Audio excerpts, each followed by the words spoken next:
we'll now come to this last week, yes, lesson. Yes. Any questions about the quiz? So if you have any problems or the clarification about the quiz or the last 2 weeks lessons, please ask me, because we can wait another 2-3 minutes time whether till others join the meeting. So any questions, clarification? Ask me any questions. Right. Good news. The coming Saturday you don't have classes, right?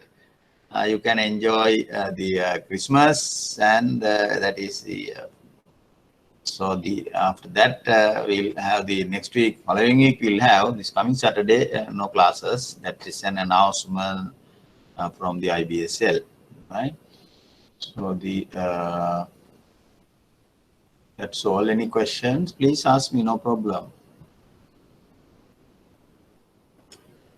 It's okay. You can ask any questions. Any questions? Because in this class, this is the only place where you can ask questions, clarification. Don't think that okay, this is not a good question. The sir might misunderstand. Others might misunderstand. My fellow students will misunderstand. No. It's up to you.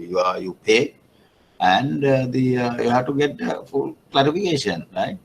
Otherwise, once you proceed next lesson or following lessons, then you'll have a problem.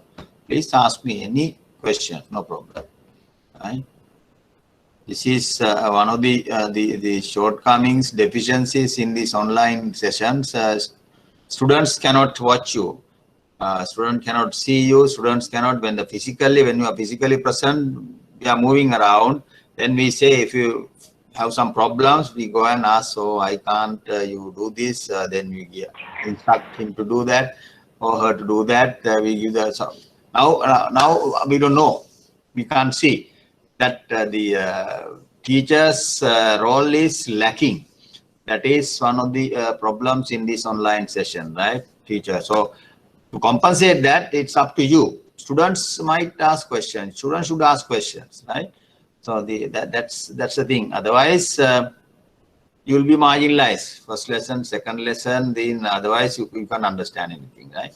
That's the problem. So please do ask, not only this class, even in other class, if you can't understand. To ask question, you have to go through these previous lessons and be prepared, and then, okay, I'm going to ask this question. I can't understand this point. Sir, I can't understand. Please, can you explain that again, right? So why it is so? Why in the quiz, the question number 1, part 3, I can't understand. Can you give the explanation again, right? Like that, you have to have frame the questions and ask me. No problem. Single also I don't mind. So the Tamil I can't speak, but single also, if you can't, if you are hesitant to ask the questions in English, no problem. You are welcome to ask questions in single, no problem, right? That is because you all are learning. That's the thing. Okay, I will start the session. Last week we started this demand, supply, and the market. Demand, supply, and the market. I think we came to a certain point. I think we finished the demand side of the market. We discussed there are two the sectors in any economy: private sector and the government sector. Private sector and the public sector. Mainly, public sector is represented by the government. Private sector. So in a mixed economy, these two the players are there. The government, when decide this allocate the resources, the only instrument is the budget. They use budget to allocate resources, financial resources in different sectors: education, health, the transportation, construction, road construction, like that. But the private sector has more the more realistic or rational approach, where they say the demand and supply forces. When there's high demand in a particular sector, they start producing that sector.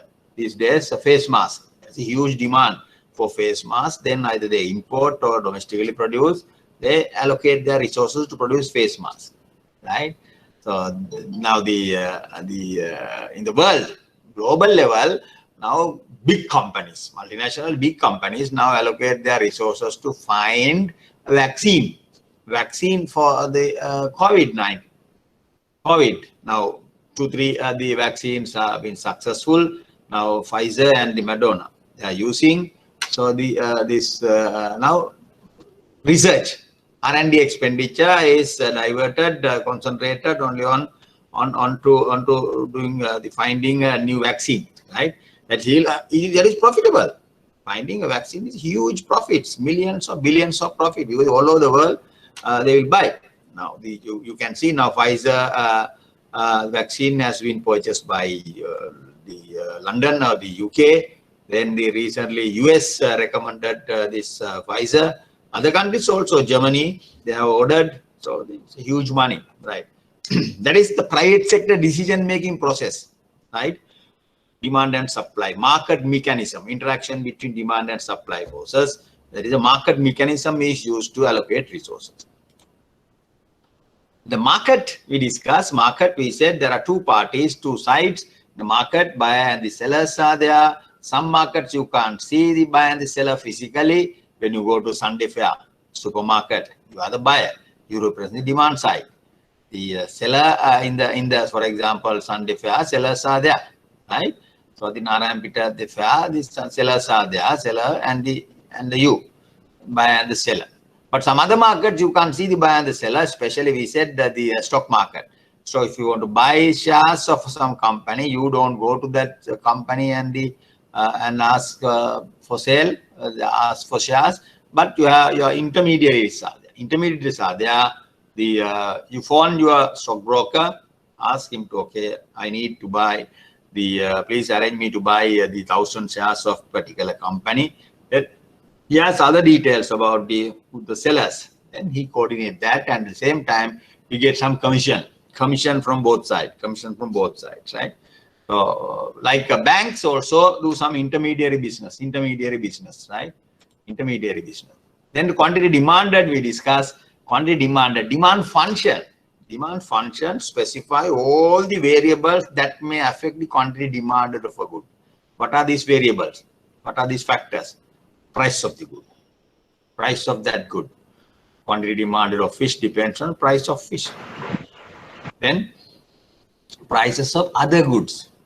They could be substitutes or complementary. Fish, chicken, beef, mutton, substitutes, right? Or the complementary goods mean fish and chips, complementary, right? Fish and rice, complementary, right? Fish and rice. Fish or mutton, substitutes. Then the income is very important. Income represents your purchasing power. Without your purchasing power, you will be doing some window shopping only. You can't buy things if you don't have purchasing power, income. Then the taste, likes and dislikes, consumers' likes and dislikes, very important factor. Then some part of the country, even some races, some religions, they eat only the halal food, right? So if their food is not halal, no demand at all. Halal, there's a demand only for halal food, right? Especially Middle East countries, even in Sri Lanka, within the country, Muslims eat halal food, right? Then the taste. Then the expected future price of the good. Right? We said today's demand depends on tomorrow's price. If you think gold price will go down, will go up next month or 2 months' time, what will happen? The demand for the gold, today's demand for gold, you will buy more and more gold, more and more jewelries, right? Because you expected future price is a key determinant of today's demand. Today's demand depends on tomorrow's price. If you, at the same time, if you expect the car price will go down next year, then you postpone. Quantity demanded for cars for this month will go down. Whether you don't want to buy, you postpone your decision to buy a car for next year. Right? Today's demand depends on tomorrow's price. The number of consumers is another factor. Number of consumers, higher the number of consumers, higher the demand. higher the number of consumers, higher the demand. For example, the LP gas cylinders. So, for example, in Sri Lanka, we said there are about 20 million people. Then we said the household size is 4. When you divide 20 by 4, we said around 5 million households, 5 to 6 million households. Of these 5 to 6 million households, how many houses will be using the LP gas for cooking? Majority of the households, maybe they use, still you are using firewood, right? Firewood for cooking, especially rural sector. Now, from this 5 to 6%, maybe half, 3 million households will be using the gas, right? So the 3 million households, 1 cylinder per household, therefore 3 million. I don't think 3 million, only 1 million, 1 to 2 million. So that this LP gas market is very thin market, very small market, right? So that's why it's very difficult to increase the competition. You can't ask other people to come and they start producing that. Supplying, it is thin market. So we have only the suppliers, right? Sellers, right? Consumers. Then we discuss demand schedule. Demand schedule, from the demand function, we can derive the demand schedule. When other factors are held constant, what are these other factors other than the price of the good, PA? When the factors are held constant, they are not variables, they are fixed. Then we can say what is the variable? Variable only the price A. Quantity demanded depends on price of the good. There are other factors, but we think other factors are held constant. They don't fix. They are fixed. They are not variable. Right? Therefore, quantity demand of fish depends on price of the fish when other factors are held constant. Consumers' income is constant, prices of other products constant, taste is constant, expected future price is constant. So that is an unrealistic assumption, but can't help that. That's why we have this assumption. When other factors are held constant, quantity demanded depends on price. Now we can derive the curve. What kind of relationship is between their demand and the price? Negative relationship. That is called the graphical representation of the demand schedule is called demand curve. Quantity demanded, price. Now those who are familiar with this mathematics, your mathematicians might ask a question. What is the question? Because see, the dependent variable and independent variable. The price is the dependent variable, quantity demanded of the price is the independent variable, quantity demanded is the dependent variable. Quantity demanded depends on price. But when you draw your demand curve, we indicate the dependent variable along the y-axis, x-axis. Y-axis you have independent variable. Mathematicians don't agree with that. Now, in some of my classes, the students ask, so why, sir, price is on the y-axis, not along the x-axis? Now, they are mathematicians. So, this is one of the differences in mathematicians' approach and the economist approach. They are right. They are right. You can draw the demand curve using price on the y-axis, x-axis, and quantity demanded on the along axis. Same negatively sloped curve, right? But this is the tradition. This is a tradition. When you draw other way around, price on the x-axis, quantity demand on the y-axis, we call it inverse demand curve. This is called demand curve. Other one is called inverse demand curve, right? So the mathematician, you all are correct. Mathematicians also correct. But we have answer. This is the tradition. This is the tradition. If you can draw price along x and quantity demand on y, if you draw that curve, that is called inverse demand curve. Demand curve and inverse demand curve. Right, okay. There's a negative relationship between quantity demand and the price. This is called, this shape of this demand curve indicate the very fundamental law in economics, basic law in economics, right? What does that mean? What is that, the basic law? When other factors are held constant, there is a negative relationship between quantity demanded and the price. Fundamental law, universal law in economics. This is not only true for Sri Lanka or US, it's all over the world. This is a the law in the free enterprise economic system, this is true, right? When other factors are held constant, there's a negative relationship between quantity demand and the price of that good. Take down that, I think I have not given that, law of demand, that is called law of demand. So along this demand curve, other factors are held constant. Consumer income constant, prices of other goods constant, taste constant, expected future price constant, number of consumers constant. Only variables P and QD. All the other factors are held constant. If you change one of the other factors, if income along this demand curve, when you draw this, we assume income is 5,000.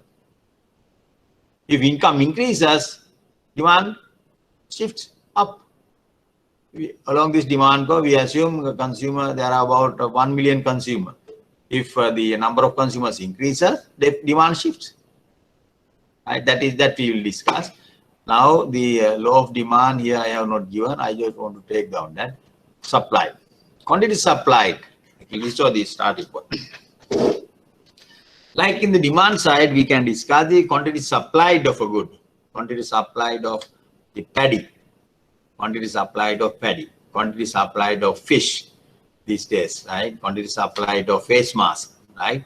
Depends on what are the factors. Then supply function. Supply function specify all the factors, variables that may affect the quantity supplied of a good. What are these factors? Price. Definitely. Quantity supplied of fish depends on price of fish. Higher the price of fish in the market, supply will be higher. Prices of factors of production. What are the factors of production in the case of fish? Diesel. Then the wages of the fishermen. Fishermen are not the owners of these. Owners are there. They are on the ground. So these fishermen are sometimes they are laborers. They are supply labor. They go and catch fish. So sometimes they are paid in kind. Once they come to the shore, they are part of this fish catch. Small proportion is given to these workers, right? Sometimes they are they are paid in money, right? In cash, 2,000 rupees, 5,000 rupees per day, like that, right? Most of the in Sri Lankan case, I think it is income is paid in kind, right? Factors of production, labor, the petrol, diesel, kerosene oil also. Yeah, these are factors of prices of factors of production. Government regulation, that is interesting. Government sometimes some period gives some subsidies, right? I can remember, you may also can remember that once the kerosene was sold at lower price. There's a proposal to sell the kerosene at lower price, right? For the fishermen, right?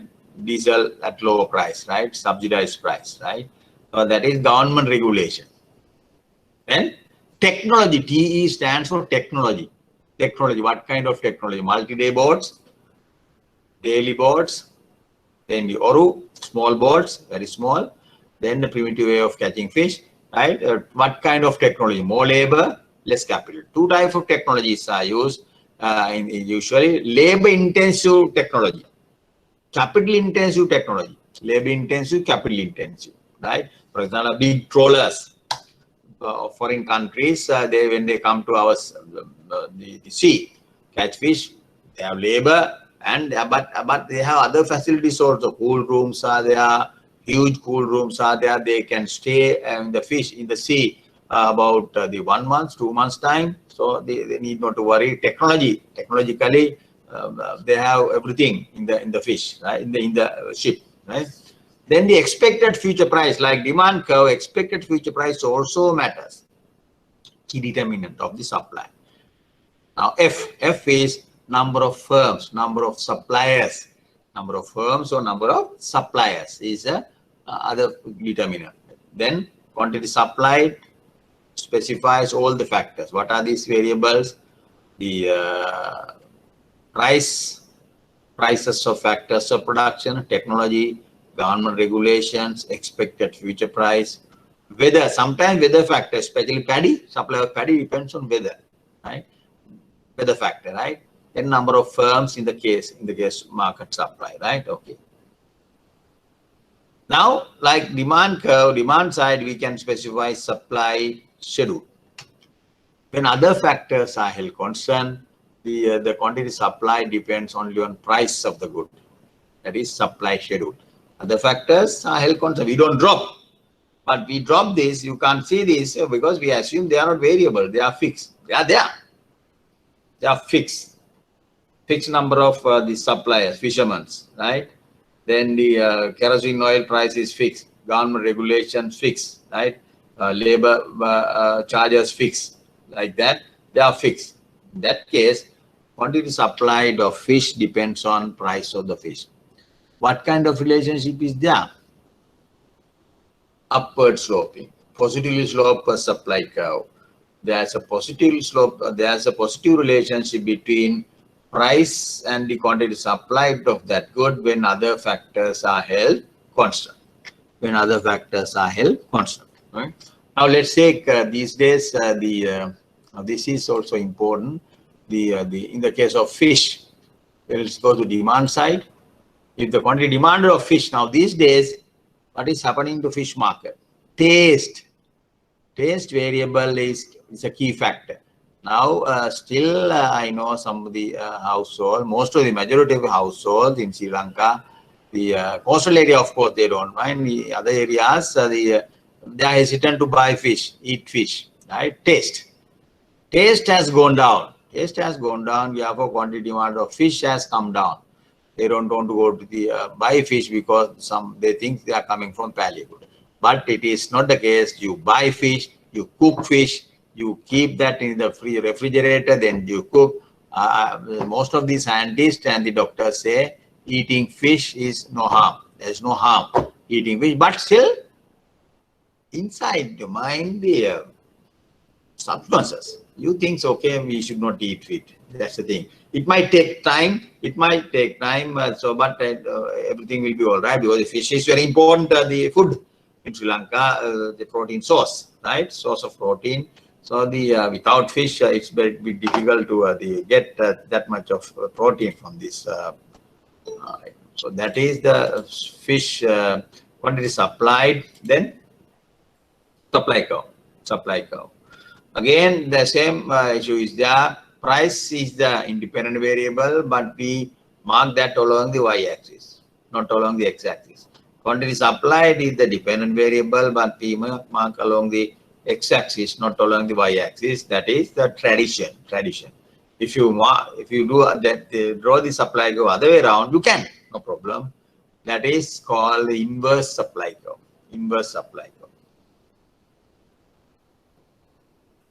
Right. Market equilibrium. Now, before we discuss, now you know the demand curve, you know the supply curve. Demand curve and the supply curve. In a free enterprise economic system, the equilibrium price is determined by the interaction between demand and supply. At each price, consumers' behavior is given by the demand curve.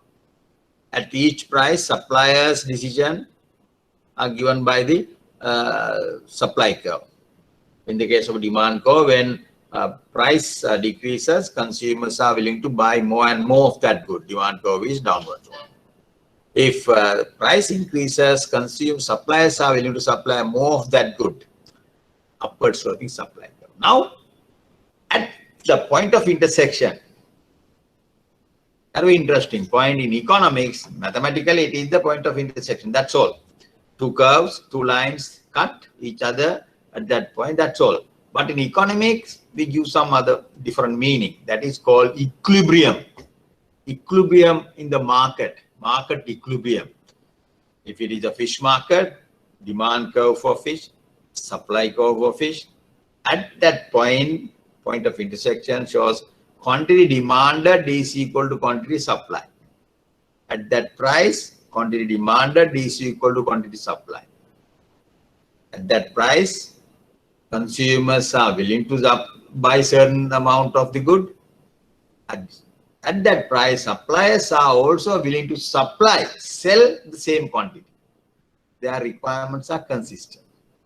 Both are happy, contented, right? Equilibrium price is very important. The concept, the market equilibrium quantity demanded is equal to quantity supplied.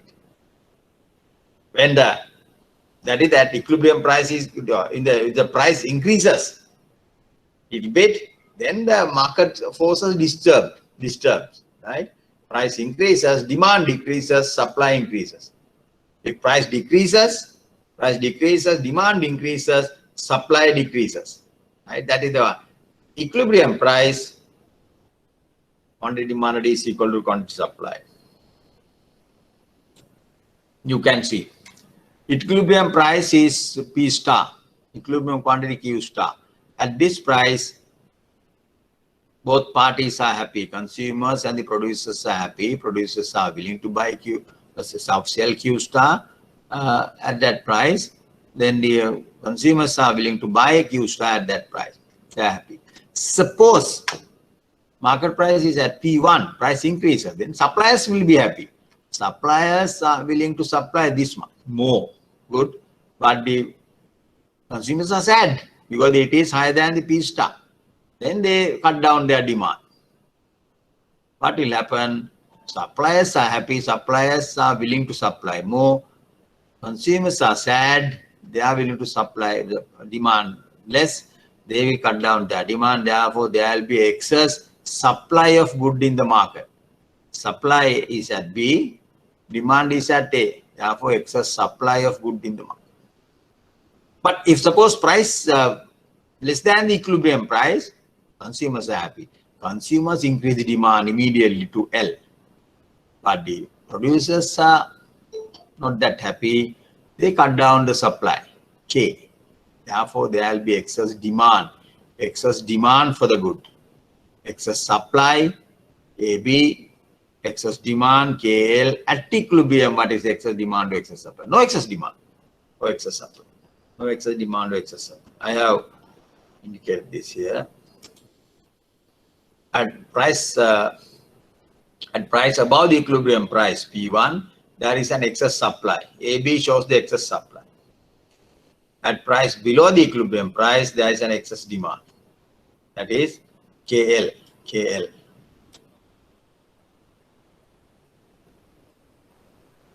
KL is the excess demand, right?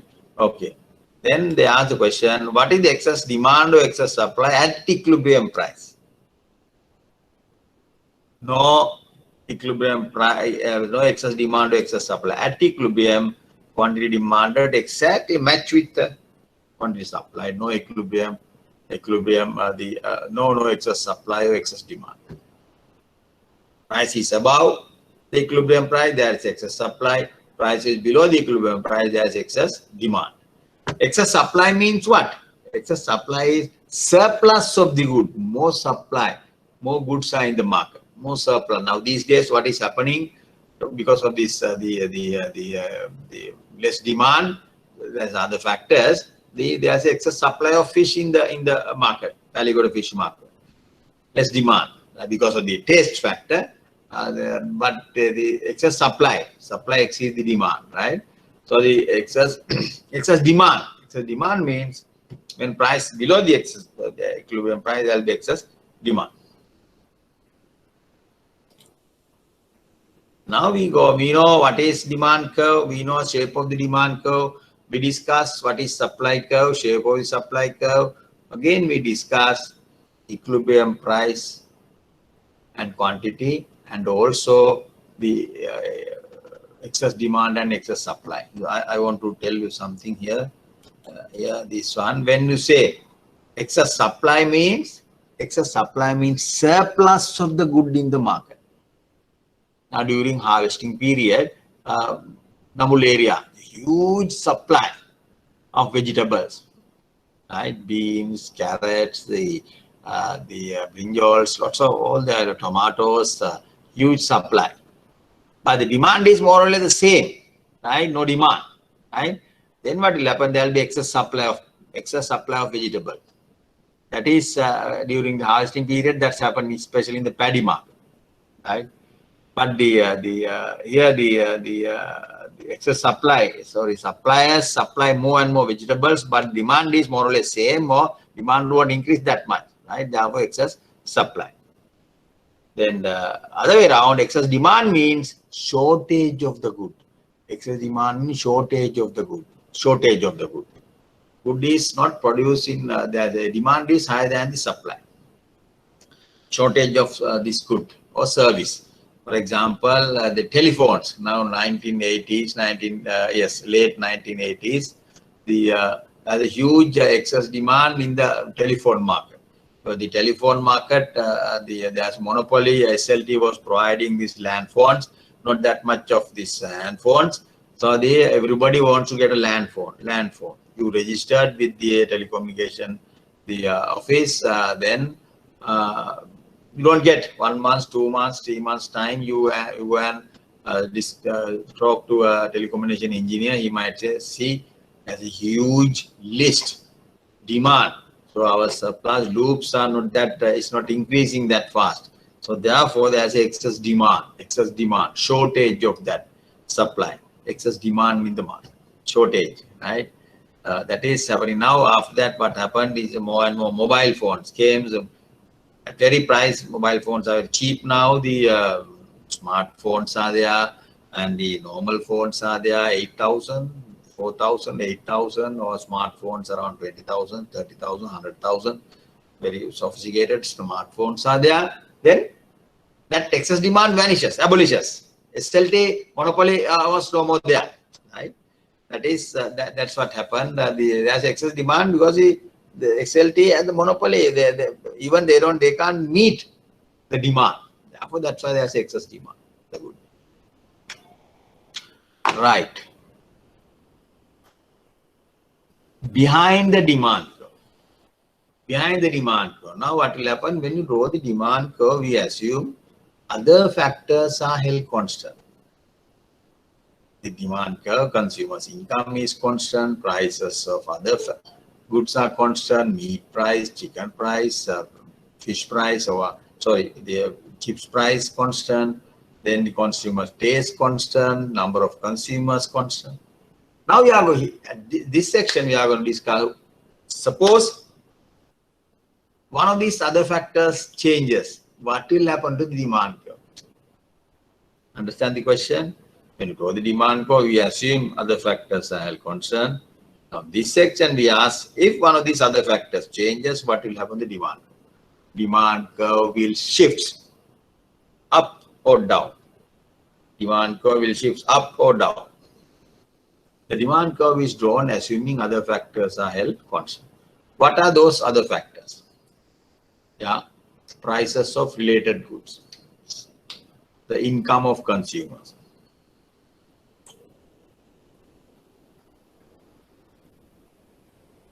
consumer taste or preferences.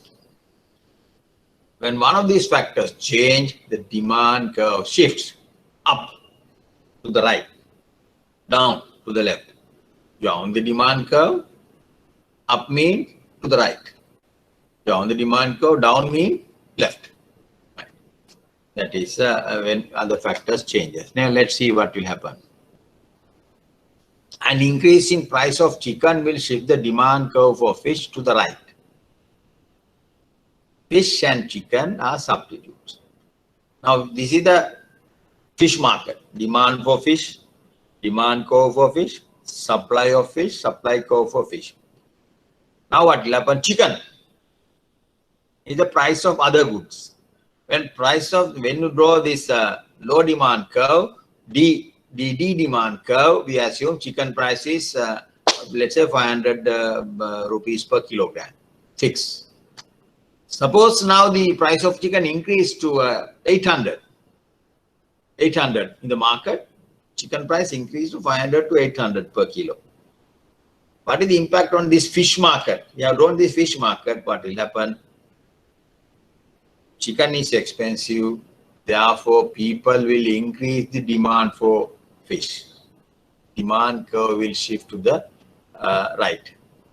DD demand curve, we assume chicken price is 500. Now, chicken price increased from 800. Now what will happen? New demand curve. Demand curve shift. Demand curve for fish, demand for fish increase. demand curve shift, the new demand for D1, chicken price is 800. What will happen? The overall market disturbance. This is the market disturbance. Initial price 500. Now it increased. Demand curve shifts. What will happen? Fish price increase. Price of fish increase. Fish start to new price. Quantity demanded also increase. So the both price and quantity increase of fish, equilibrium price of fish increase. So why is that? Because the chicken in the market, substitute product is expensive. It's a very simple thing. Therefore, this is a graphically how to represent that, right? Otherwise, this is not a big thing, not a big deal. When chicken is expensive, people will start buying fish. When fish is expensive, people will start buying chicken, assuming they are equally preferred, right? Taste is there's no big difference in taste, right? So therefore, in this case, when price of chicken increase, the demand curve for fish shift to the right. As a result, both price, equilibrium price and equilibrium quantity of fish increase. New equilibrium price. Right, these days, this is a good point to discuss what is happening to the fish market these days. Now, let's assume initial demand and supply curve is DD and SS below the equilibrium point. Now I am asking, what is happening to fish prices these days? Fish prices are coming down. Why is that? What is the reason? Demand curve is shifting down. People don't demand that much of fish. What is the reason? Number of consumers same. But demand curve shifts down because of people's taste change. Because of this COVID, this thing, people cut down their demand, decrease their demand for fish, right? They are scared of eating fish. Therefore, demand for fish decreases. Not because of the number of consumers. The market size is constant. But the thing is, their taste changes. Taste decrease. As a result, demand curve shift down. As a result, price of fish decreases, quantity decreases. So this is other way around, right? So these days, fish prices are coming down. Now there are lots of complaint because the fishermen are the workers. They are not the owners of these boats. They are workers, right? They supply their labor. Overnight they start to go to fish or sea in the morning around maybe I don't know, maybe in the 4 o'clock, 5 o'clock, 6 o'clock. Then coming following day. So it's a very difficult and risky job.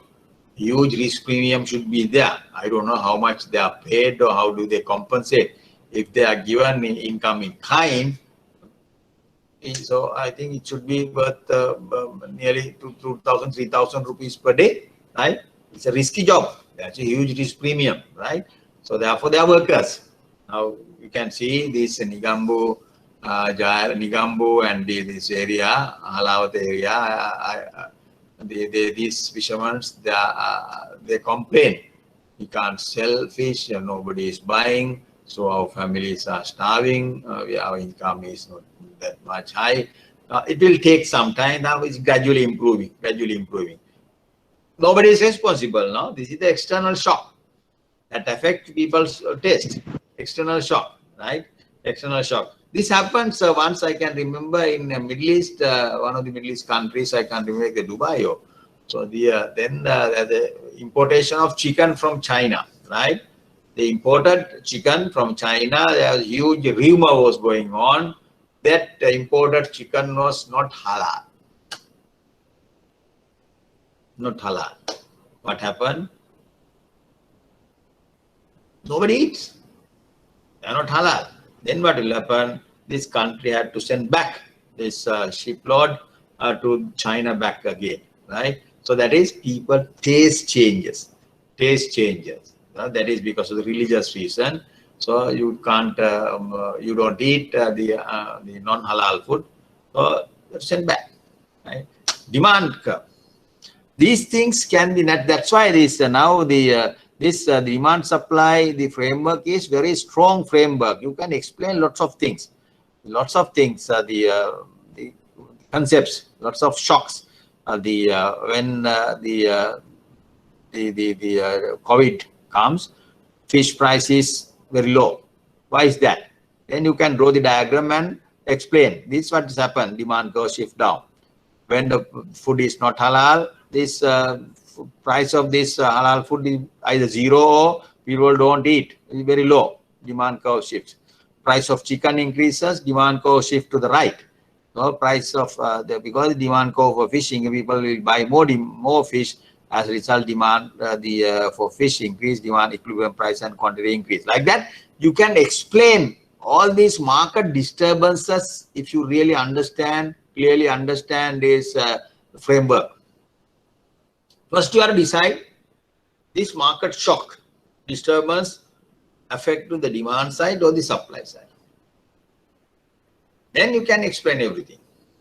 Demand side or the supply side. Then what will happen? You can explain the demand curve shifts up or down.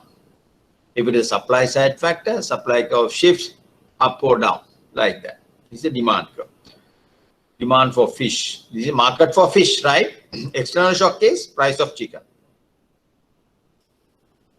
Name 3 factors that would shift the demand curve for fish to the right. Increase number of consumers. Improvement in taste. Reduction in price of the chicken. So increase in price of chicken. Demand for fish shift to the right. So these are the factors that shift the demand curve to the right. Name 3 factors that would shift the demand curve for fish to the left. Decrease in consumers. Decrease in the consumer's taste.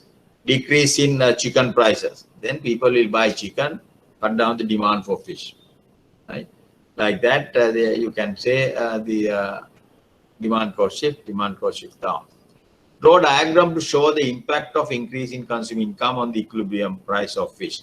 Increase in consumer income. When consumer income increases, what will happen? Demand curve increases. Income decreases, demand curve shifts down.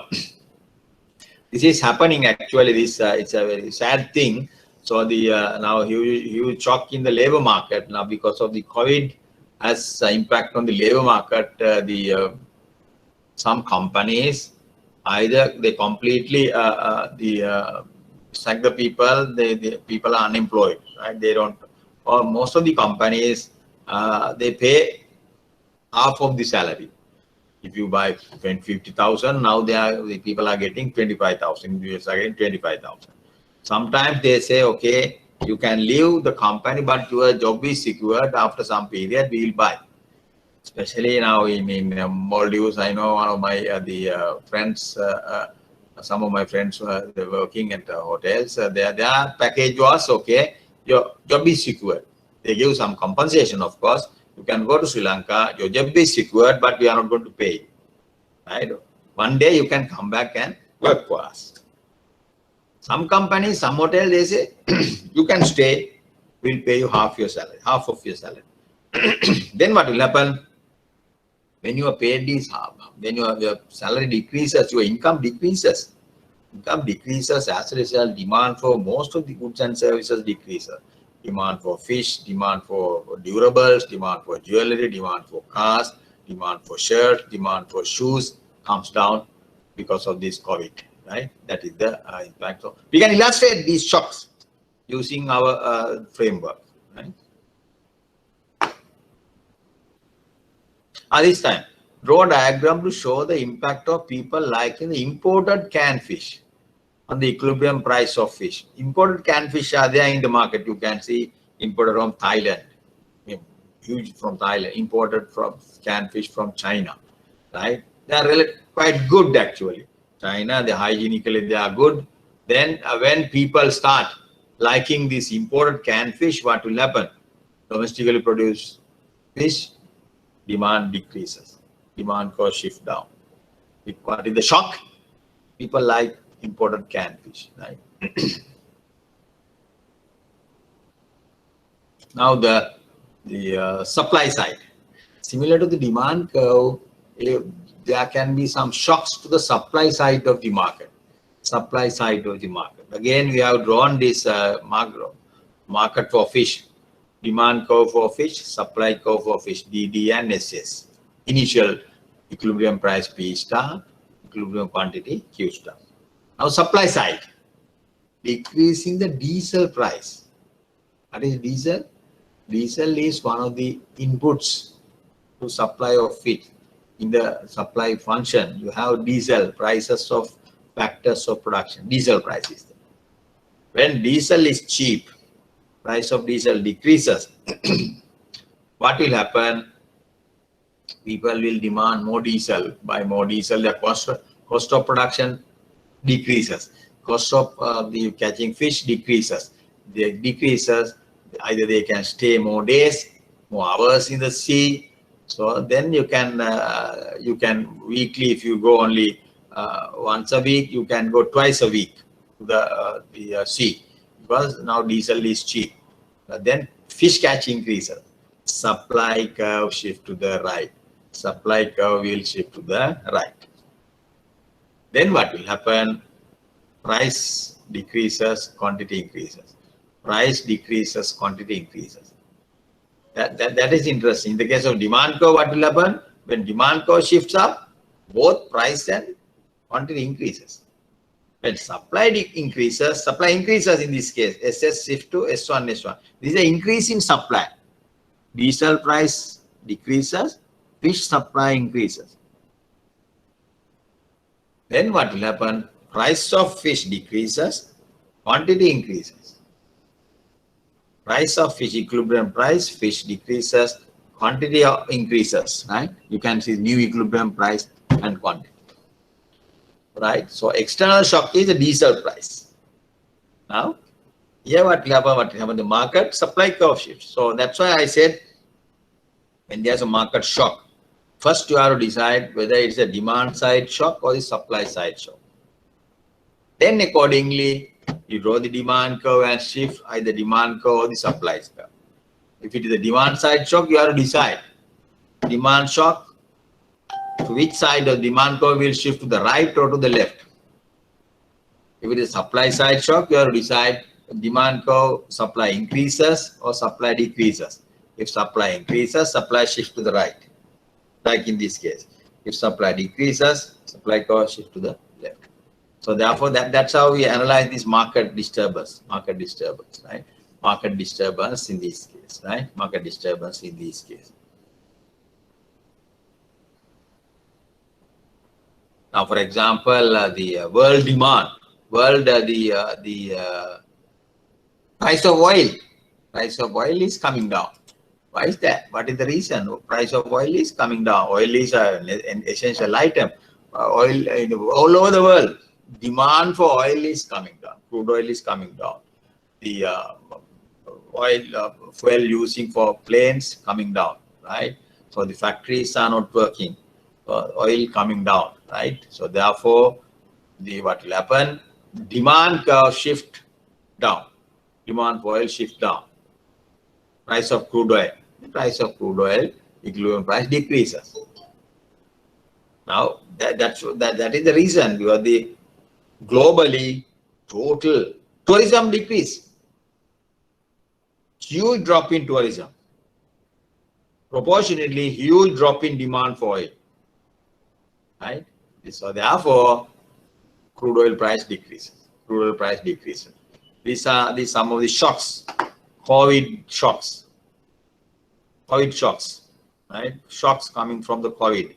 You can think of the market is affected by the COVID, right?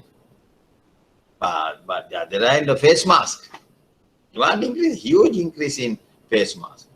Now I can remember one of the ministers, the environmental minister, Honorable Mr. Amaravira, no? Yes. Amaravira said, I can't remember exact number, please check that. Now daily around 6.5 million face masks are thrown out. thrown out. Huge environmental risk is there. Huge environmental risk. What will happen? Some of these materials are not degradable, right? Some of these materials are so disposable, right? These threads are disposable. So it's a some maybe it's a environmental not friendly, right? Not degradable. So N95, this is there. So that is environmental problem. 6.5 million per day. Yes, but at least if you use 2 per day, yes, huge per family. If there 3 people are there, every day 3, 6 into 20, 120. You can do the rough calculation. Maybe that number is correct. So therefore, best thing is to individually we have to think about, be careful. When you throw this out, throw it carefully, right? Throw it carefully, dispose it carefully. You can't burn. Sometimes you can burn, but the disposing this is very important because you don't throw it here and there. Environment, because that's why we are educating. Government is educating. Our literacy rate is high. We have to be more conscious about the environmental, the hazardous things, environmental problem, right? So therefore, that is a new issue cropping up, right? So the demand for this increases. At the same time, what is the cost? Environmental cost will be there. We think about, because when you discuss this, be careful, keep it at home, ask your family members to keep that to one place and carefully you dispose that, right? Okay, then you can give that to the garbage collectors like that. Don't throw that here and there, right? Okay. Shifting the demand curve, shifting the supply curve, market shocks. Name 3 factors that would shift the supply curve of a fish to the right. Fall in diesel prices, factors of production. Fall in kerosene prices. Fall in the labor charges. If they are paid in money, labor charges, right? So the huge number of the fishermen are unemployed now. Fish catch is coming down because no demand. So therefore the labor charges comes down. If they say earlier, if they charge 3,000 rupees per day, now they might come and say, Mudalali, okay, you pay me 2,000. I will come and I'll join your team, right? Therefore, the fall in wages, fall in diesel prices, fall in kerosene prices, right? These are the things that shift the supply curve to the right, increase in supply. Supply curve to the left, other way around. Fall in increase in diesel prices, increase in kerosene prices, increase in wages, right? That's the thing. These are the shifts on supply curve. Draw diagram to show the impact of government decision to sell diesel to the fisherman at 1/3 of the prevailing market price on the equilibrium price of fish. That is very interesting. What will happen? You draw initial demand and supply curve. Diesel price, government regulations, government rule, government decision. Which side of the market is affected? Demand side or the supply side? Tell me. Demand side or the supply side? Supply. Supply side. Good. Supply side is affected. Then what will happen? Government is going to sell the diesel at subsidized price. Price of other factors of production decreases. Then what will happen?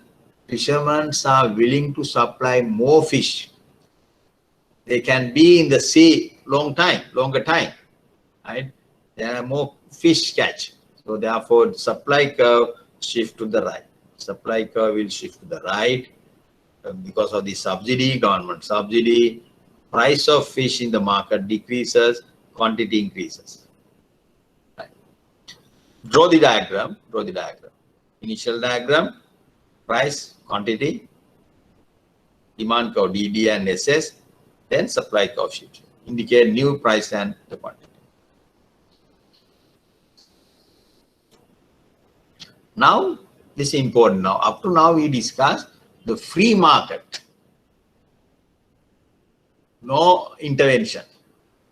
Price is determined purely by the demand and supply forces. Demand curve, supply curve shifts up or down, but no government intervention. Right? That is interesting. But the thing is, in some periods, government intervene. Government affect the price, market price. Equilibrium price is there. Equilibrium price could be very high. Therefore, what does government do? Government say, okay, this price is very high. Don't sell this item at this price. Recently, this government imposed this kind of ceiling price. So the what do you call that? The rice prices. Rice price went up 100, 130, 150, like it increased. Then government thinks, okay, government thought, okay, now the poor people or even average consumer cannot afford this price, market price is very high. They impose control price, maximum price for rice. That is, they affect the operation of free market. Government purposely try to control the market by fixing maximum price. Sometimes government fix the minimum price, impose a minimum price for the item, minimum wages, factor market. Let's read. Free markets allow prices to be determined purely by the forces of supply and demand. The free market price could be too high or too low, very high or very low. Considering this, sometimes the government intervene free market to give relief to consumers and producers. Price controls are government rules or laws that forbid, stop, discourage the adjustment of prices to clear markets. And therefore, no prices are determined not by the equilibrium demand and supply, but government fix the prices. Price controls may be floor prices, minimum prices, or ceiling prices, maximum prices. Floor price is to protect the producer's income, while ceiling price is to give relief to consumers. That is interesting. Maximum price is to give some relief to consumers.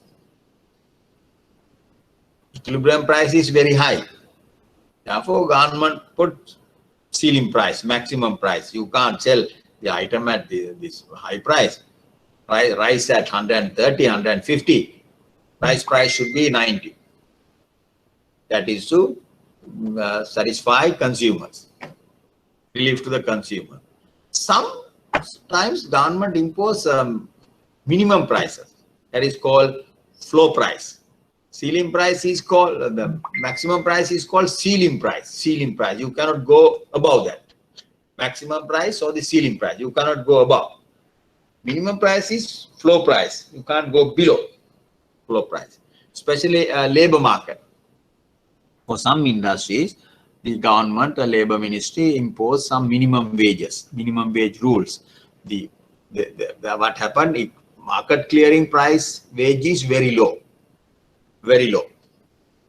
Then government think this, we have to protect these the workers, suppliers of wage labor. Then government impose minimum price. Minimum price above the equilibrium price. Maximum price is below the equilibrium price. Equilibrium price is very high. To give relief to the consumer, they impose maximum price below the equilibrium price. Floor price is, equilibrium price is very low, equilibrium wage is very low. Then they impose minimum wage above the market clearing price, equilibrium price. That is the difference between the maximum price and the minimum price. Maximum price is imposed below the equilibrium price or market clearing price. Minimum price is imposed or minimum wage is imposed above the equilibrium wage, market clearing wage. Right?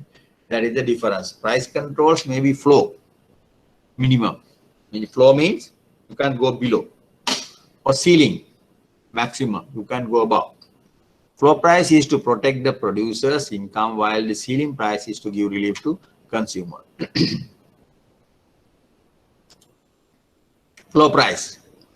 This is the equilibrium price. P star is the equilibrium price, equilibrium wage. You see.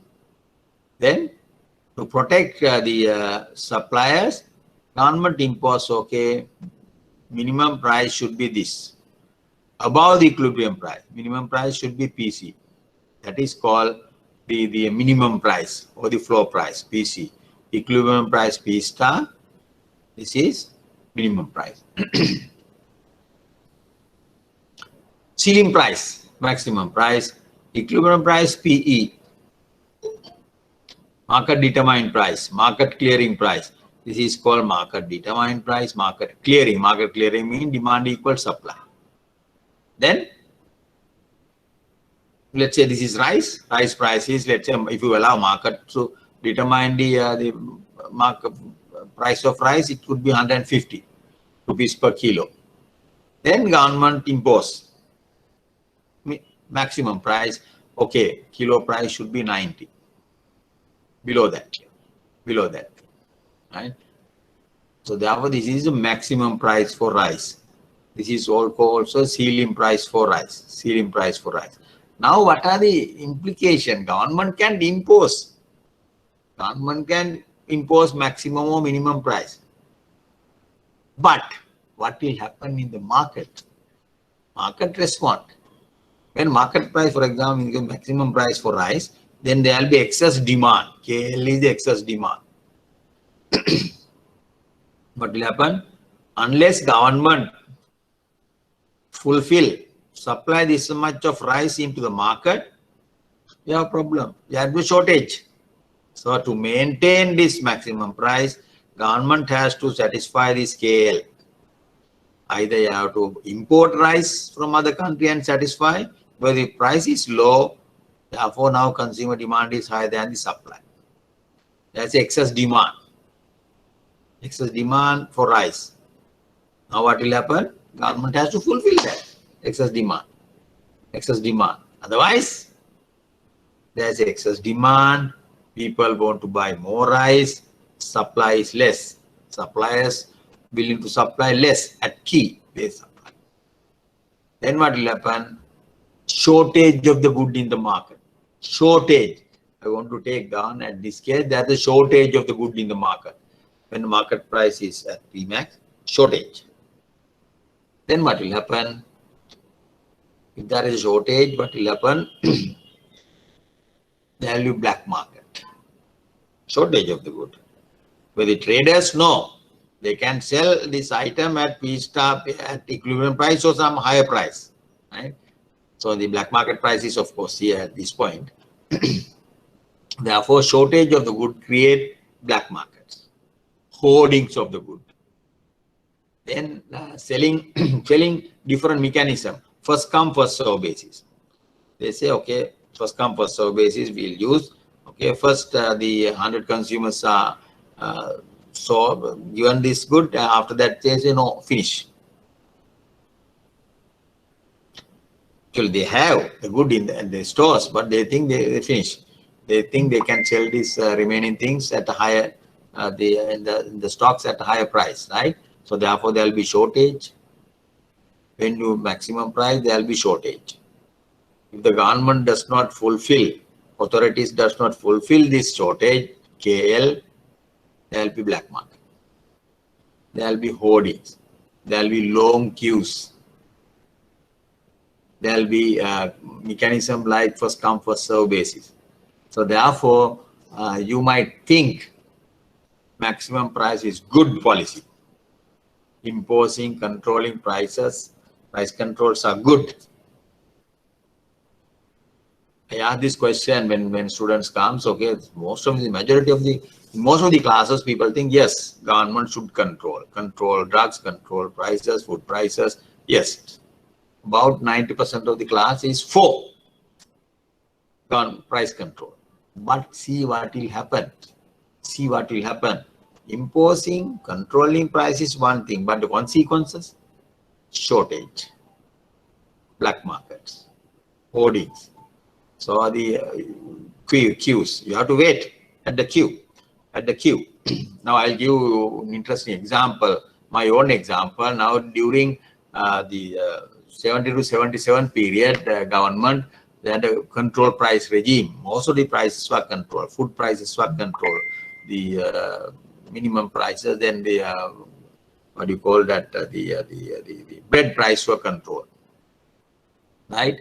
Then what will happen? There's you can't buy. Sometimes some things, okay, the traders issue only 2 loaves of bread. Price controls are there. Maximum price is there. So the then hoardings were there. Then we were small kids, right? First thing in the morning, before we go to school, first thing in the morning, my job is to go and join the queue. Go and join the queue to buy 2 loaves of bread. Still I can remember. So we were small kids now. So the long queue is there. This is my own experience, right? Long queue is there. Small kids are also there. Myself and sometimes my brother also go join the queue. So they were there. Sometimes big people, they push us. Then you go and join the end of the queue. Very sad thing, right? So it's a very you spend more time at the queue, right? Sometimes you are kids. Sometimes the working the families come and father or mother come and join the queue just to buy these 2 loaves of bread. Sometimes you can talk to your parents now. In that era, the government philosophy was there. Government philosophy was they can develop by controlling the price, giving more incentives to domestic production, manioc, and the other food crops you can maintain. You must discourage this consumption of flour, the imported flour. That's why they control the prices, right? So you can talk to your father or the mother. They were in our class. Our group in that period, we were living in that era. We had lots of problems. So the control price, government can control the price. See the consequences. Waiting at the queue, black market, hoardings. It's a big difficult thing, right? So even if you are those days, then the thing is sometimes cement prices were controlled, right? Cement prices were controlled. If you want to buy 2 bags of cement, you have to bring the approved plan to the CWE and show that approved plan. In that plan, they enter, okay, 2 bags were issued this month. Then you have to, if you want to buy another 2 bags, you have to wait another month. 2 bags were issued, right? So then if you want to buy a lot, interesting example, if you want to buy shirting material or the trouser material for your weddings. So you can't freely go, and nowadays you can freely go and buy things. If you ladies, if you don't like saris, you can go to India, Dharmapuram or Kanjipuram, and go to India. Like most of the some of Sri Lankans go and buy very expensive saris, no problem. But those days we didn't have, our people didn't have that luxury. So you have to buy things from CWE, these things. So if you want to get married, first you have to show the registration. Right, registration, and then they will issue your. Now these are very funny things. Please, very interesting thing. This example. Please talk to your father or the mother. Some people at that time they like this policy. Some people they criticize this policy. Some people like this policy because they thought that this is a good policy to economic development. That also. Some people think this is a difficult period, right? You can't find food, you can't transport, you can't bring rice more than a certain amount. Limits were there from one district to another. Checkpoints were there, right? Think that is a control now. I give this example just to understand the consequences of price controls. Very bad thing. I personally don't like. Because for 2 reasons, I know the economics of that, and I have personal experience of control regimes, right? So therefore, the control regimes, some goods still we have 1 or 2 items, the medicine, Panadol prices are controlled, right? Some goods you can have, the control regimes are there. Sometimes some items, some medicines, for example, government reduce the price of medicine for the diabetic patients, pressure patients are using cholesterol control. So these prices are control prices. The control prices are, that's a good thing, right?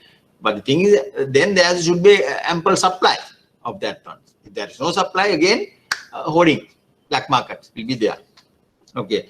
Now this today's assignment is today you go and talk to your mother or the father about the consequences of control price regimes. What happened? What happened? What was their experience? You can tell them, our sir had this experience. Are they true? Right? Did you have this experience? Yes. Right? Okay. I'm sure definitely they will say yes. Right? Sometimes they might like. So sometimes they might not, right? It depends, right? Okay.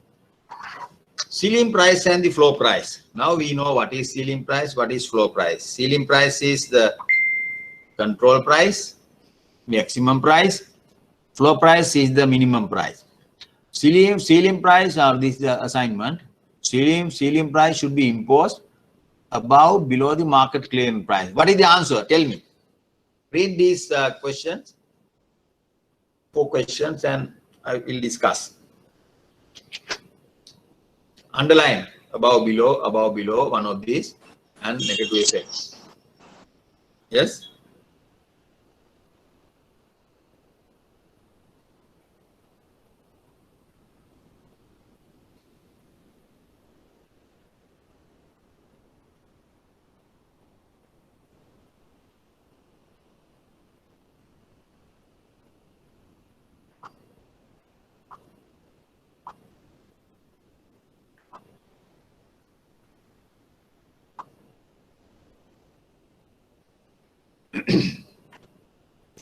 Ceiling price should be imposed above, below the market clearing price. What is the correct answer? Tell me, one of you. Yes. Above or below? What is the correct answer? It's below. Sorry? It's? Below the market clearing price. Below the market clearing. Why is that? Tell me. Why is that? What is the reason? You are right. Why is that? What is the logic behind that? Why it is below the market clearing price? What is the logic?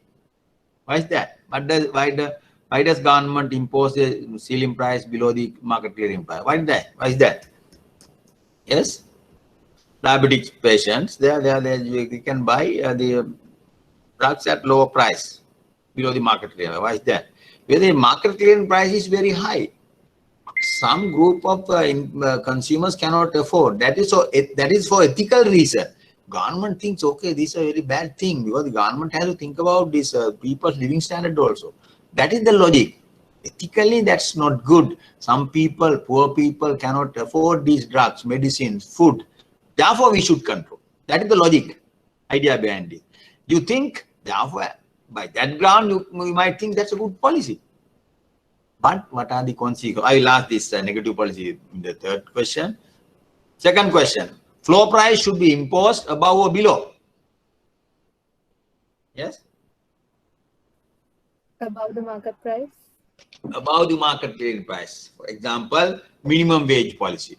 Minimum wage, market clearing wages are very low. Therefore, government thinks, okay, these laborers, these workers, suppliers cannot maintain their living standard.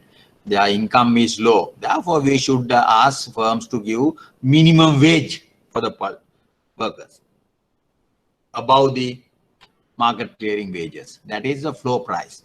Underline, that is above. First one is below. What are the negative effects of price controls? Negative effects. In the case of maximum prices, now we discuss. When there's maximum price, there will be excess demand, shortage of the good in the market. That is immediately that's happened. As a result, there will be black market, hoardings of the good, long queues. Now, different people have, different sellers will have different mechanisms of models of selling the good, first come first serve basis, something like that, right? So these things. Give 3 reasons each for and against the policy of price control. That is interesting. Now these are open question. Some of you might like price control. Generally, when we had the classes physically present, I asked this question. Generally, most of the majority of the students thinks, okay, yes, we should control the price. There are the reasons why that. Now we know the reason. Poor people cannot afford their food, medicines, market clearing price is very high. So there's the reason market clearing wage rate is very low. There are people living standard decreases. Therefore, are the 4 price control. Against the price control, that part is difficult. That question against the price controls means you have to know, you should know what are the consequences of price control, negative effects of price control. Then only you can have the reason. Understand? Reason, right? Price control. Think about that. Price controls for and against. This period, people ask, yes, that's good. But think about what will happen. Now these days, coconut prices. Price of a coconut. Can you tell me what is the price of average price of a coconut these days? Can you tell me price of a coconut? How much? I asked this question last week also. What is the price? A boy, a girl? Please tell me what is the price, average price of a coconut these days? Yes? Hello? 110 rupees. Sorry? 110 rupees. Yes, 110. Last week I bought 110. There were 2 grades, 110 and 100 and 110. But both are small, very small coconuts, right? Coconuts are very expensive, short supply. Because of the drought, now the market, supply is very short supply. The price, market clearing price is very high, 100, 110 rupees. But the thing is, if you try to control this price, what will happen? There will be excess demand. Excess demand cannot be fulfilled. If you control, if you ask traders to sell the coconut at 8 rupees or 70 rupees, you all want to buy coconut. Right? Consumer demand will be higher. There will be excess demand. But the excess demand cannot be fulfilled. How do you fulfill? They have to import coconut from India. Otherwise, that excess demand cannot be fulfilled. That is the bad thing, right? So therefore, some markets price controls are not working unless government has some corrective remedial measures to tackle these the problems risen from these price controls, right? That is the thing. That is the thing. Okay. Right. Okay. Now in this lesson, now we finish this lesson. We discuss mainly demand side of the market, supply side of the market, equilibrium price and the quantities of the market, then the government intervention in the market.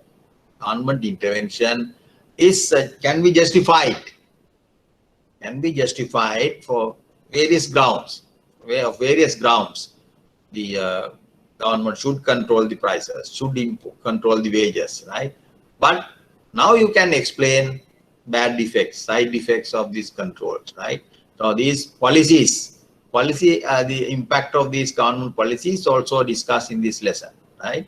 Okay, demand side. So the law of demand, law of supply, demand curve, supply curve, equilibrium price, equilibrium quantity. Any question before we go to the next lesson? Any question? Please ask me. Please ask. No problem. I'll give 2-3 minutes to ask. Any comment about? Yes? Ask me.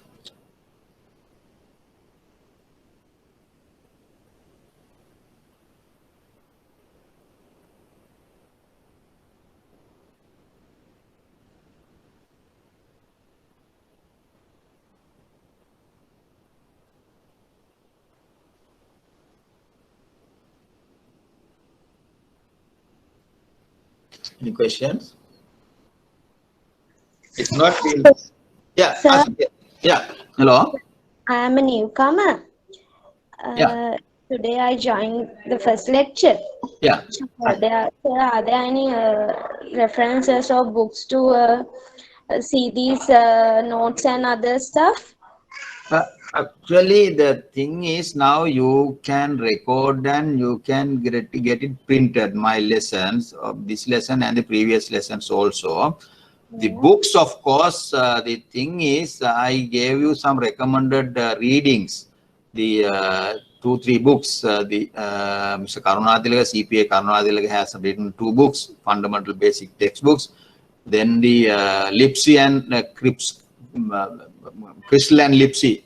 Positive Economics by Lipsy and Crystal. That is a fundamental book, good book. 7th edition is there. I think 7th or 10th edition is there. Lipsy and Crystal, Positive Economy, Lipsy and Crystal. Then if you can come to, if you are allowed to come to the library, I think, I don't know, Mr. Karunathilaga, CPA Karunathilaga has written a book, 2 books on the economics and any basic textbook. A-levels, these 2 lessons, of course, you can read from any basic textbooks, A-level books, or you read either Sinhala or English. Of course, the medium is English now. You can, if you want to understand the theory, Sinhala books are no problem. But at the same time, if you are SIMA, Chartered, you have this, if you have textbooks, you can go through. It's a very fundamental thing, basics. Other lessons, of course, you have to have, I will give specific reference. These things, you can go through those books. Okay, sir. Thank you. Thank you. Right. Okay. Then we will shift to other lesson.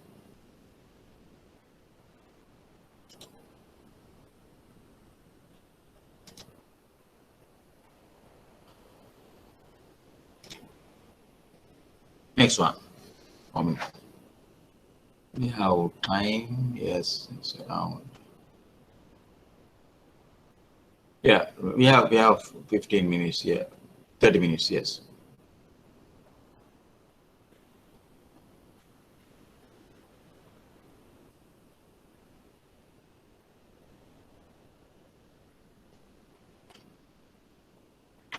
Right. The effect of price and income effect on demand quantities. The effect of price and income on demand quantities. Right. Basically, in this lesson, we are going to discuss elasticity. Yeah, the concept of elasticity.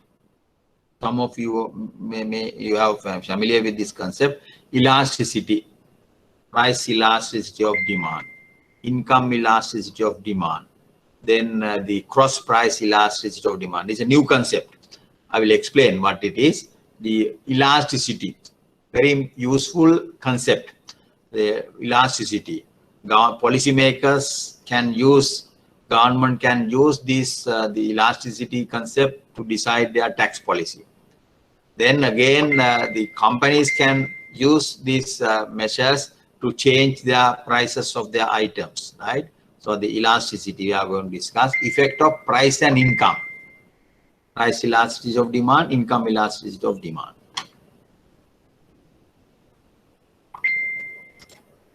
Right. In this lesson, we are going to study the measure of elasticity. Elasticity.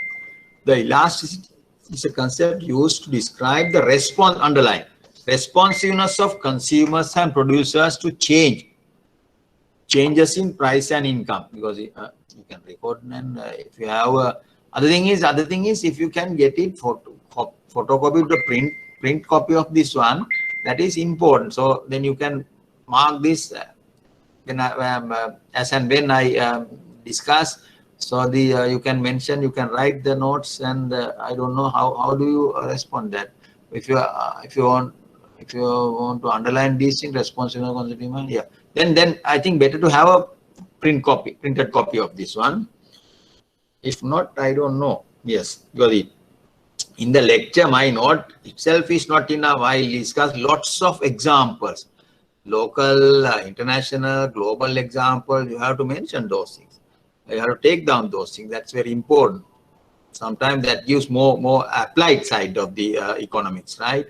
So therefore, in the notebook, you have to take down this each slide. You have to take down the examples I discussed, right? Now, usually every day before come to the class at home, I think about what are the examples. I should relate to this lesson, right? Now we discuss oil prices, fish prices, the global world oil prices, the COVID issues. So I want to link these things to the theory, right? Okay, so therefore you have to also take down those things. Okay, elasticity is a concept used to describe the responsiveness of consumers and producers to changes in price and income. Let's see. Basically, there are 4 such measures of elasticity. This is, here we are going to use a little bit of mathematics, mathematical calculation. At the same time, interpretation, economic interpretation, important, right? What are these measures? Price elasticity of demand, PED. Second measure, income elasticity of demand, IED. Sometimes some textbook it says YED and IED, different notation, but in my case, notation, no, don't worry about. The PED, price elasticity of demand, income elasticity of demand, cross price elasticity of demand, CPED. Price elasticity of supply also discussed. Price elasticity of supply. The first 3 are measures of consumers' response to changes in price and income, while the last is a measure of producers' response to price change. Now let's see these elasticity measures. For example, let's say price elasticity of demand. We know demand curve is downward sloping. Higher the price, lower the willingness to buy, lower the quantity demanded. Lower the price, higher the quantity demanded. Negative relationship between price and quantity demand. Law of demand says there is a negative relationship between price and the quantity demanded of a good or service. Fine, that is law of demand. Law of demand, now you all are familiar. But someone can ask, say, okay, I know law of demand, there's a negative relationship between price and quantity demanded. I want to know, suppose price increase by 10%. By how much quantity demanded decreases? Suppose price decreased by 10%. By how much quantity demanded increases?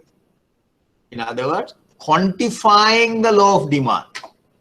We want to quantify law of demand, right? You know, there is a negative relationship.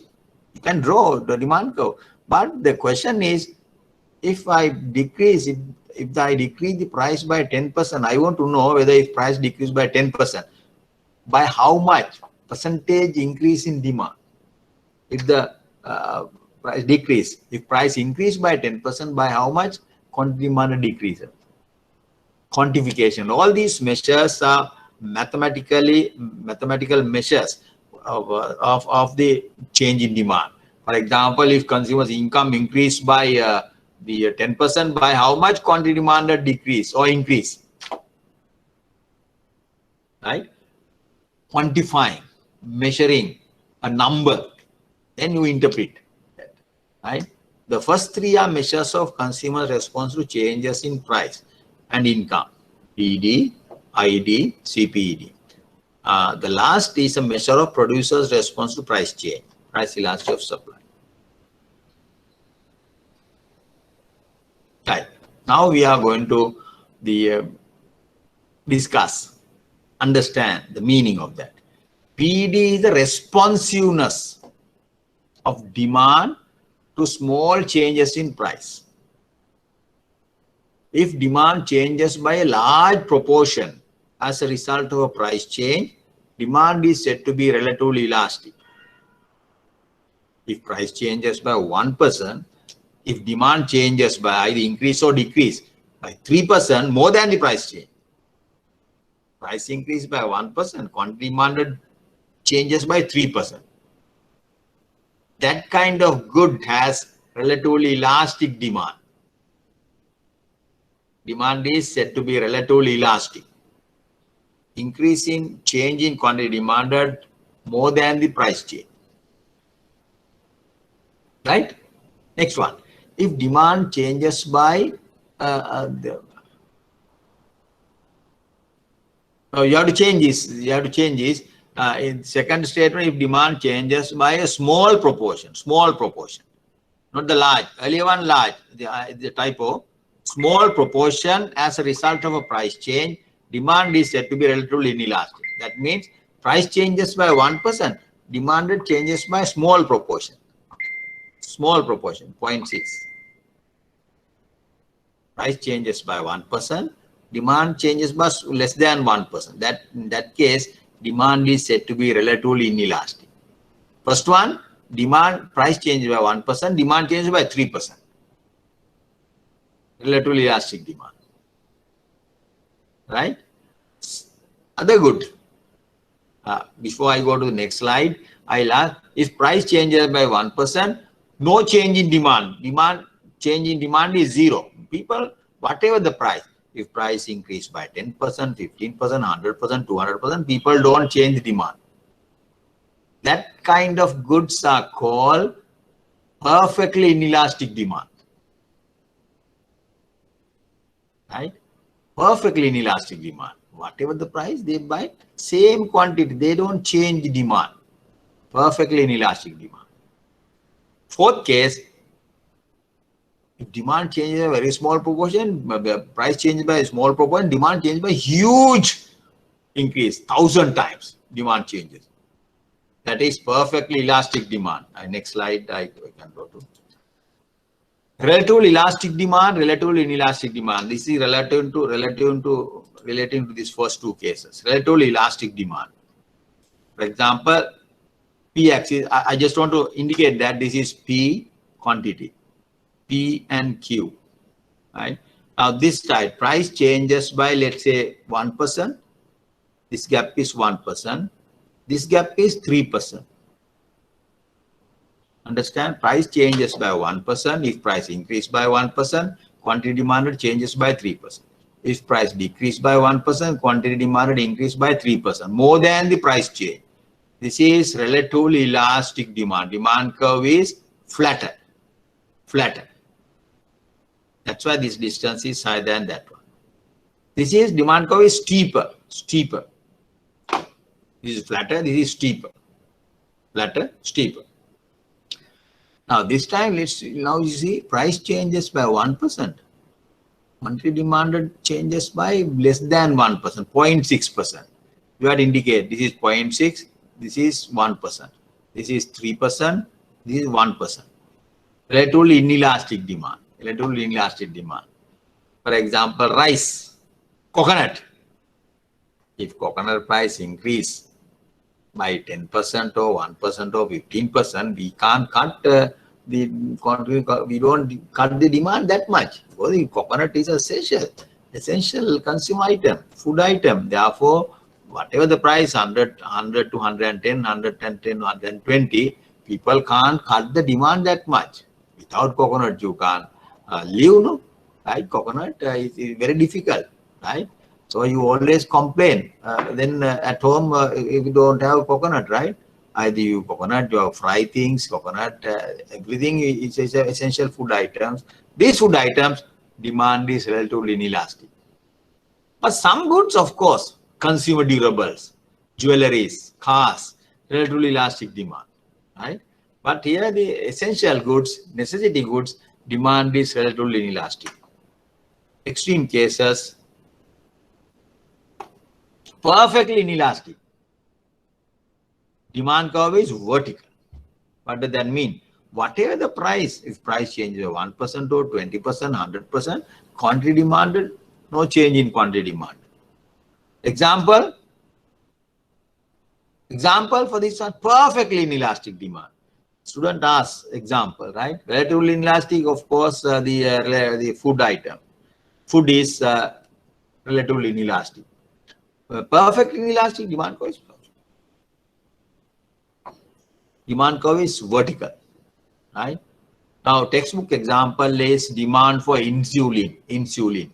Insulin means whatever the price, if doctor has prescribed 2 tablets per day, in the morning and in the night. So whatever the price, you have to buy this. You have to demand that. You have to consume. Otherwise, you will have a problem. Whatever the price, insulin price, whatever the insulin price, your demand will be constant, fixed. You have to buy. Doctor has prescribed the 60 tablets per day. per month, right? Two per day, right? 60 tablets means whatever the price, you don't have a choice. That's why government has reduced this price of the medicine, right? So they have a perfectly inelastic demand. Demand for insulin is perfectly, demand for insulin, the control price determined medicine is demand for insulin, they are perfectly inelastic, right? In my case, I am on diabetics, not that much. So therefore, last month I went to see my doctor. Then he said, "Okay, Mr. Vasanta, now your diabetic control is quite good." He's happy. I am also happy. Then, especially interesting thing is during the COVID period, most of these diabetic patients and the other patients, they are living at home, so you don't go out. So you don't have the food from outside. You don't go to the PNS and eat things, right? You don't go to supermarkets and eat things from bakery products, no bakery product at home, right?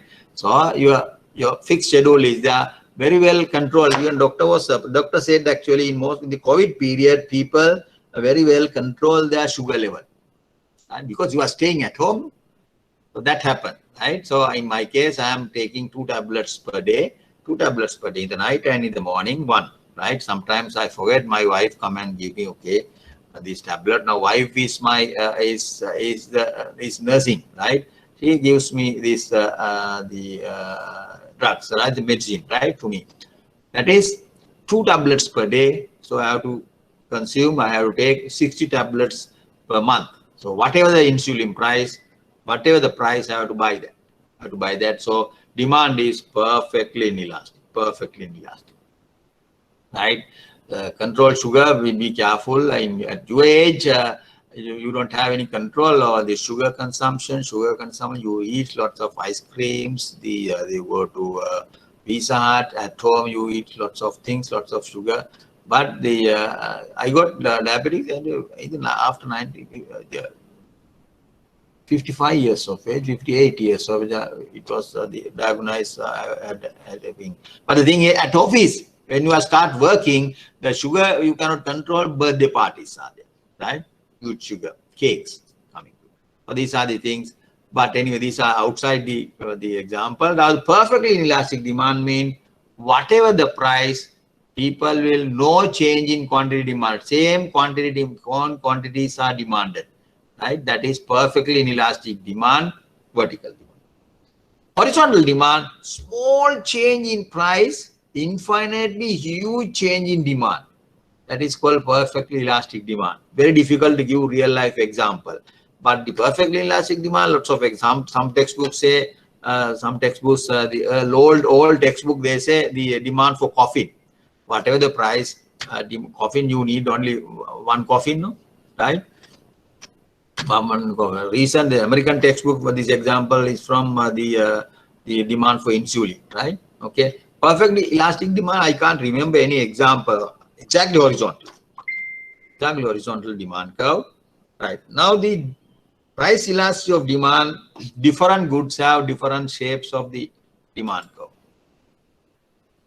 In terms of demand curve,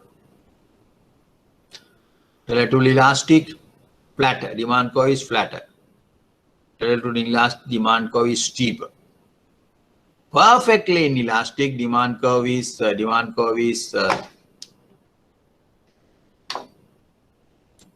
vertical. Please indicate P and Q. Perfectly elastic, perfectly inelastic, perfectly elastic demand curve is horizontal. Now we go to this definition. Measuring PED. Still, we are discussing first measure, price elasticity of demand. You have 3 other measures, right? How do you define price elasticity of demand? PED is defined as the percentage change in quantity demanded of a good resulted by a 1% change in the price of that good. Now, before you read this, let's do the formula. What is that? Percentage change in quantity demanded divided by percentage change in price. In notations, percentage. Delta stands for change in quantity demanded, QD. Denominator, percentage, change, delta, price. Now you can understand this, the formula. Percentage change in quantity demanded divided by percentage change in price. Percentage change in quantity demanded divided by percentage change in price. That is the formula for price elasticity of demand. Now, how to define? Now we'll come to the first statement. How to define this, the statement, what is PD? What is PD? Definition? Okay, we'll define. Now, there's a small problem in defining these things. When price changes, quantity demanded changes. When denominator changes, numerator changes. Then PD also changes. All three changes. When price changes, quantity demanded changes. Law of demand. Then what will happen? PD also changes. Very difficult to define. So, but to define, there's a standard the form way of defining this. You fix one of these variables. Denominator variable you fix. Delta P 1%. Let's say it is 1%. 1%. If you want to define, let's say this is 1%. Then what will have be 1? PD equal change in quantity demanded. If this is 1, denominator is 1, PD equal change in quantity demanded. Now you can define, nicely define. But if that price elasticity of demand is the percentage change in quantity demanded when the price of that good changes by 1%. Understand? PD is defined as the percentage change in quantity demanded of a good resulted by a 1% change in price of that good. Now, if you know the formula, you can easily define that. Whether all three are changing, no? Therefore, we think, okay, we fix percentage change in price is 1%. Then PD equal change in quantity demand. Now you can easily define. If this is 1, denominator is 1, PD equal change in quantity demanded divided by 1. 1 is there. Then we can define PD is the percentage change in quantity demanded when price is changed by 1%. For 1%. That's why we defined earlier. For 1% change, quantity demanded changes by 3%, relatively elastic. For 1% change, quantity demanded changes by 0.6%, relatively inelastic. Here, the next one, 1% change, quantity demand change by 0. PD is 0 here. PD is 0. Here, PD is infinity. 1% change, infinitely large change in this one. PD 0, PD infinity. This is PD 3, PD 0.6. For 1%, always 1%, 1%. That is our the definition. So I think this elasticity. Elasticity could be perfectly inelastic, 0. Elasticity infinity, perfectly elastic. Then the 0.5 relatively inelastic, unitary elastic, relatively elastic. Here, what is this 0.5? 1% change in price, 0.5% change in quantity.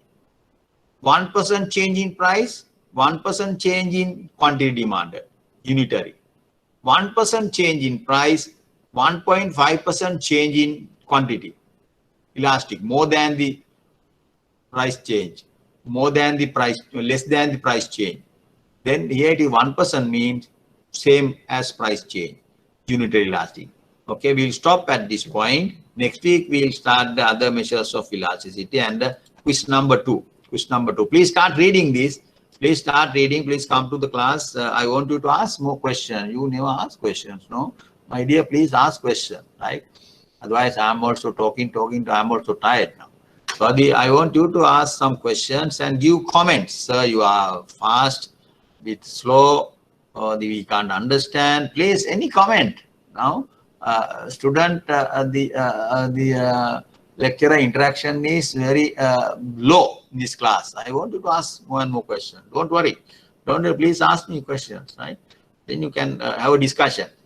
Otherwise, then also I can get some feedback from you, right? I can understand you all are doing these things. Right? Next week, please start. Hello? Hello? Sir, there are some questions in the text box. Questions in the Text box. text? Oh, no. I didn't hear you. Hello? There are some questions in the text box. In the quiz. In the quiz, so? Text box, sir. Text. Text, huh? I didn't get your point, my dear. Text, Yes, oh? sir. Huh? Text box. What is the text box? What is that? I didn't see, no. Text box? I have given you only quiz. Last time I gave one quiz. Text box, what is that question? Tell me, read this. You have this one. I'm sorry, I didn't understand your I have given you now only one quiz. If you have any question from the quiz, you can you can ask me. And this lesson, you said text box. I don't know whether you have any other lessons from the IBSL about this. I don't know. Some students have asked some questions in the text box. In this meeting, there's a message box. Where are the questions? I can't hear you. Where are these questions? Hello?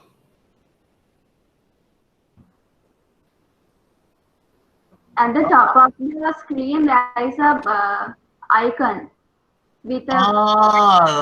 Right. Icon. Oh, I'm sorry. I'm not familiar with this system, my dear. Where is this? It's okay, sir. Tools, home tools. So there is an icon called in-call messages. The call messages. Yeah. Oh, I see. How can I get this? So main toolbar. Wait a minute.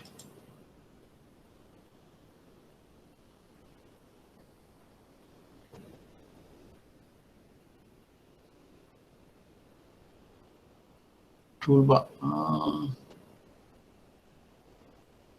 Wait a minute, I lost it.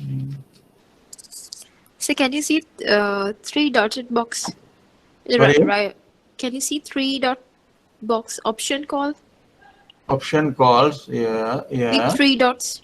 Just click on it. Oh, wait a minute, wait.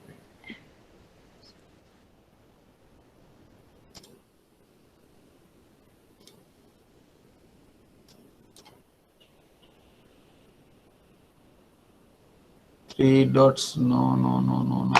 It is not there. You have this export PDF, import, more tools, edit, find, share, stamp, share. I'm sorry.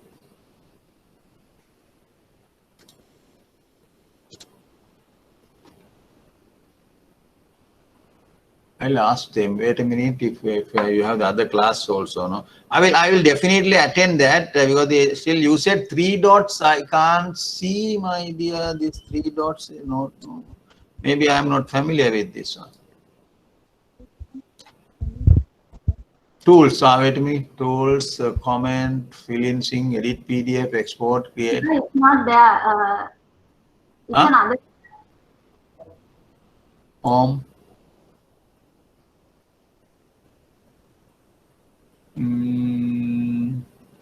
Tools, this one.